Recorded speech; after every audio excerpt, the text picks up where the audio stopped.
Okay, so this project is called a MikroGarden. So it's a raised garden bed. It can be different sizes, but basically right now I'm starting off with a bed that would be about 47 inches by 47 inches. So that gives you an idea of the scale. These posts are about they are 3.5 inches by 3.5 inches. They don't need these caps on top. Those are just shown. I'm going to get rid of those lines here. All right. And then if we look inside of a micro garden, basically what we've got is these panels. So these are panels. And then I'm showing various ways of finishing the micro garden. So for instance, here I'm showing what might be slate.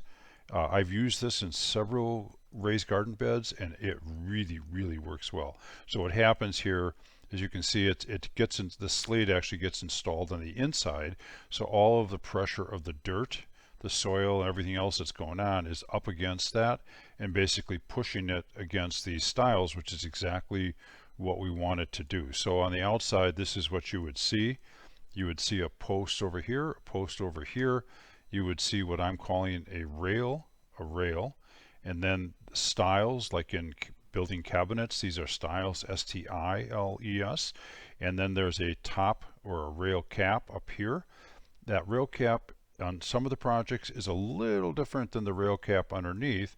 The rail cap is similar in shape and so on, but on the rail cap on the bottom, what I do is we mount screws in there that go up into the rail itself. So you can see a screw here, a screw here, a screw here, and that gives it additional strength. We do that on the beds to support the bed rails. And let's see what else we have here. So let's just go through it. We have a micro garden. All right. And then we have 4 posts. These posts have brackets on them that would be DIYs. You'd make your own out of steel or wood, or you don't have to use the brackets at all. If you really wanted to get the job done, you could use washers, but I'll cover that in the actual project itself. So again, that's the 4 posts. And these posts I'm calling out at about 14 inches. Yeah, they're about 14 inches high. They could be plus or minus that. So let's get rid of that. And then there would be 4 what I call micro panels. And so this is a panel, each of the 4 panels showing without the post. So basically, if you look at the inside, and pardon the colors, that has to do something with what I'm doing, but basically you have, again, that top rail. You have the stiles. So the 2 stiles in the middle here are pretty simple. They don't have much going on in them, but the 2 stiles on the ends are going to receive some patented hardware, which is something that I have the patents on. And so it's a piece that goes in here. It gets bolted into the, or excuse me, screwed into the stile using GRK screws. And so what we basically are doing is creating a way for us to make this project in a knockdown mode. So those are again are the stiles. And then just taking a side look at this thing again, we have the stiles, we have the rails, and then we have what I call the rail cap, which is going the opposite direction. And this is where it gives everything a lot of strength. This is basically what we're doing here is we're creating an I-beam. And in that I-beam, so I'm going to hide something here. Okay, so I'm hiding what I'm showing on the inside, but it's a slightly offset I-beam. So the outside, there's a 3/8 inch reveal to make it look good and just trying to avoid having to flush everything. And also by doing that, what we're doing is creating a dado in here that this top rail will slip into. It'll get adhesed in there for sure, like the tops will use glue or adhesive. Adhesives typically for outdoor projects and glue typically for indoor projects. But down at the bottom, similar, same dado, right, going in there. But on this one, on the bottom, we'll end up using screws, and that helps support everything, keep everything together a lot better. And then again, here's our hardware and how it gets mounted. So we have the threaded tenons. So these are my patented tenons, and basically a couple of the holes are threaded, and then a couple of them are used to run the GRKs through to mount it into the stile. If you notice that on this one, they're going to the right here, there's a bolt here and a bolt here. And so, and on going the other direction, there's only one bolt. And the reason for that is that when we add the posts in here, then they're not going to collide in the middle. The other thing I'm showing here is this purple. Now the purple is really just my way of drawing various things that could go inside the panels themselves. So I'm showing here, for instance, this would represent the corrugated metal that you see a lot. You can get that at I think you can get it now like at Home Depot, Menards, and so on. It's just a kind of a, it's pretty thin, it's pretty weak, but it does the job if you put a backer behind it. So I'm showing that there. And then this could also be, quite frankly, if I were to do this, what I would do is I would use that, and then I would put like a 3/4 inch or a 1 inch styrofoam, the below grade type of styrofoam, behind it, and that'll do a couple of things. That'll end up insulating the raised garden bed to, you know, for those cold spring mornings and so on, right? A lot better for growing. And then, but it also relieves the pressure and it spreads the pressure, prevents stones, roots, everything else from penetrating or dealing with that, what is a rather thin type of product. Then another method, it could be the slate. I love doing slate, and these can be, these would be, have to be a natural slate if they're a slate, because they need to withstand cold, frost, freezing, pressure. Again, I've done a number of these. Some of them are 15 years old, and the slate has held up remarkably well. And you can also use pavers. So once you get into this, you'll find that you do need to make, you may have to make a couple of cuts on that, so you may have to have a tool to cut the slate. Another method I'm showing is boards like tongue and groove. That could be cedar, it could be treated. Here's what the slate might look like on the outside. Again, this is basically what you're going to see on the outside, those rails and then portions of the slate between the stiles. And again, what happens is the dirt pushes against the slate, pushes outward, and that's what even makes it greater yet. I think if I were to do this garden bed, I would also add, and I'll probably show this on a later version, but there's a lip down here, and there's the same thing goes all the way around. I would probably run a board going from here all the way across to here, or it can also be done up in here by basically it attaches in the direction, it attaches everything from here, this side, over to this side, and that hydrostatic, it prevents the hydrostatic pressure from pushing out too much. But again, these things are actually very, very strong, because again, they're like an I-beam, and they're made up of wood going in opposite directions, which is a really, really strong way of building something like this. So you've got the horizontal piece that's being laid like this, which gives it that strength in a horizontal mode. You've got a piece going this direction. You've got the stiles, you know, appropriately done. You have the slate. There's all kinds of stuff in that give it a huge amount of strength to prevent that offset anyhow. So that's basically the MikroGarden in terms of what it would look like, feel like, and everything else. Again, for as far as a project goes, woodworking wise, we'll be showing you how to build the 4 posts, and those will be out of off the shelf 3.5 inch by 3.5 inch material. So it's really, really sweet. You can use treated on those, or you can use cedar. A lot of people don't like to have treated up against food that they're going to be growing, and if you look at this very closely, you actually don't. So you could make the, well, there's a tiny bit here of exposure, maybe about 1/4 inch by 1/4 inch. So if these are treated and you don't want you don't want anything coming in contact, any roots coming in contact with treated, then you'd probably want to use cedar on that. But treated are quite a bit less expensive, and they actually look really good, and they're usually a stronger type wood. So again, I've got the 4 posts, and then there would be the 4 what I call micro rails. I'm going to delete that line there. All right, and each micro rail consists of the inside, or excuse me, the micro rail. It doesn't include the inside. Let's take that back, right? But what it is it's the rail at the top, rail at the bottom, the cap at the top, cap at the bottom, and then the stiles, and that's what makes up a micro panel. And so what we would be doing is getting into the cut list itself. I'd be showing, like on this one, I'm using a 40 inch, we're using 40 inch rails. And so I'm showing here how those are done and the cuts. and so on, where all the holes are going to go, how to mark the holes.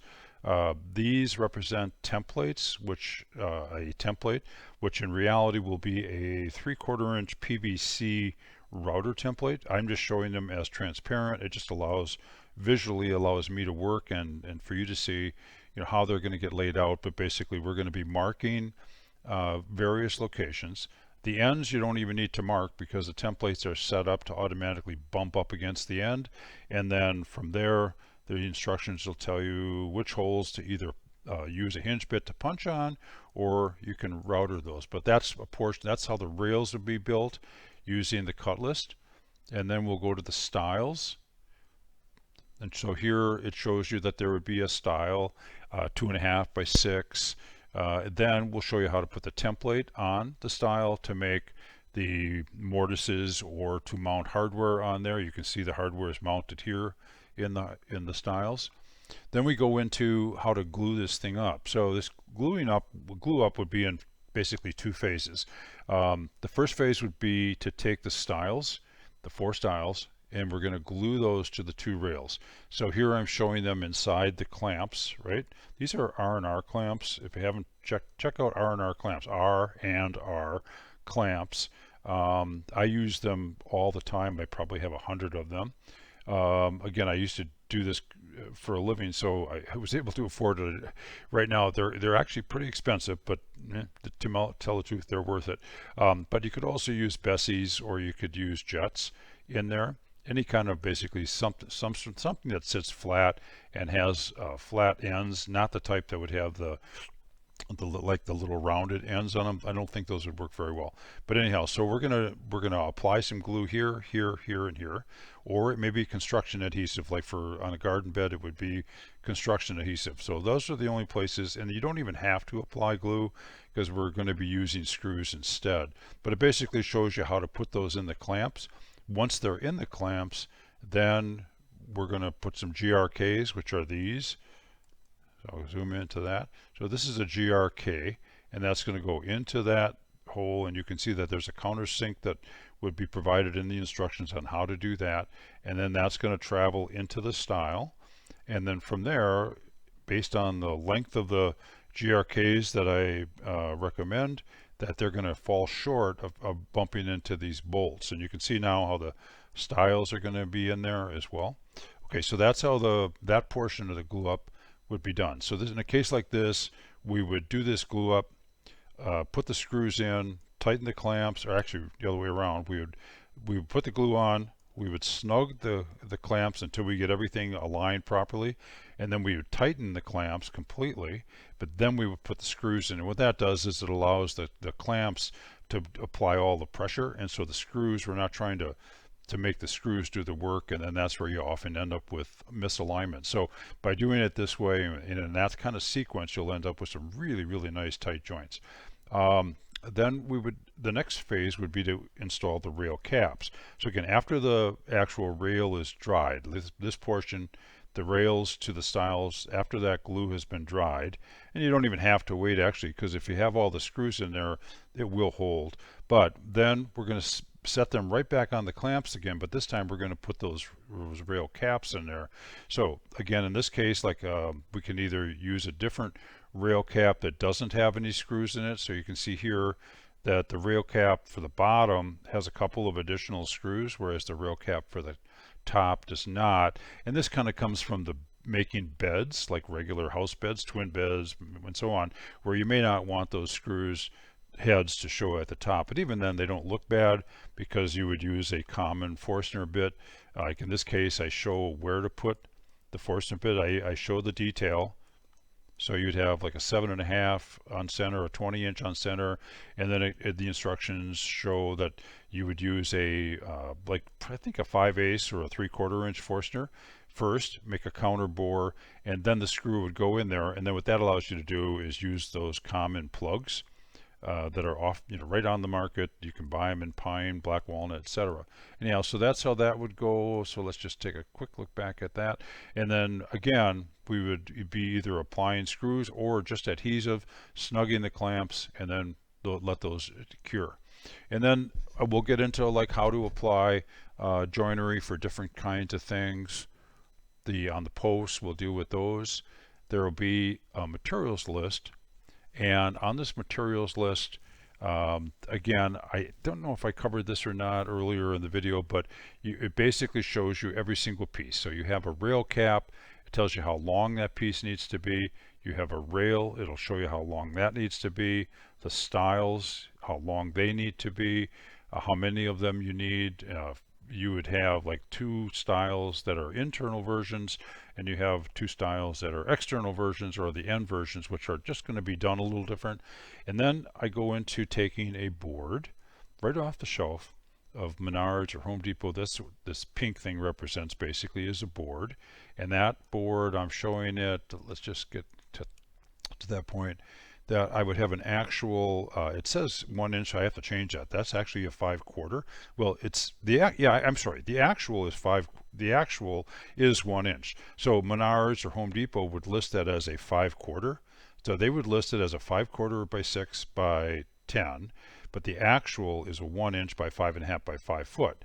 And so you would be taking a 10-footer, cutting it in half. So all the instructions will be in there to show you how to do that. And then what it does is it shows how each board, like this rail up here, will come out of here. This piece here will come out of here. Then you'll end up having some space at the end where we're going to be able to get our style. So that's basically what I can come up with as the most efficient way to get the material out of a single board. So that's the MikroGarden. And when it's all said and done, and we have 3 of these now. Two of them have been out there for almost 15 years, and they hold up amazingly well to critters. We did have an 8-foot snake in one of them once that found its way in there, but they hold up to critters, they hold up to insects, and they definitely hold up to the weather, the UV, the rain, the snow. We're in Wisconsin, so we have ice. The frost pushes out on those, and they really hold up well. Again, my recommendation was give some real serious thought to using natural slate because it looks good, and it just holds up. Again, natural slate can handle the freezing part. But there you go. So that is a MikroGarden.